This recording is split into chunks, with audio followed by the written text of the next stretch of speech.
Today, we are going to discuss how to use images and lists in HTML. First, let's talk about images. To insert an image, you use the img tag. It's a self-closing tag, which means it doesn't need a closing tag. The most important attribute for this tag is src. This specifies the path to your image file. Another important attribute is alt. It provides alternative text for the image, which is crucial for accessibility and SEO. For example,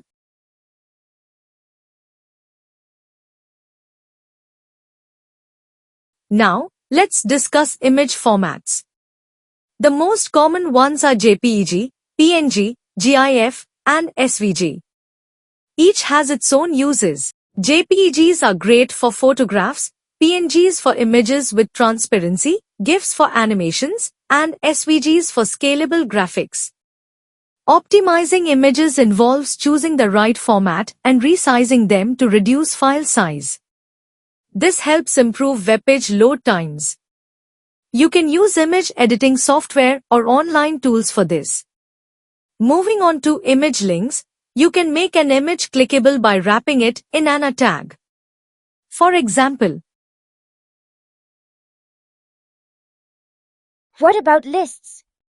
HTML provides three types of lists: ordered lists, unordered lists, and definition lists. Ordered lists use numbers, unordered lists use bullet points, and definition lists pair terms with their definitions. Here's an unordered list, and here's an ordered list. Lists can be nested and styled using various attributes to change bullet or number styles.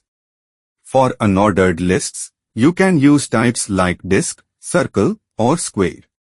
For ordered lists, use types like 1, A, I, capital A, or capital I. For example, to change the bullets in an unordered list, and for ordered lists, practice these basics, and you'll be able to enhance the visual appeal and organization of your web pages effectively. In the next class, we will learn more about HTML.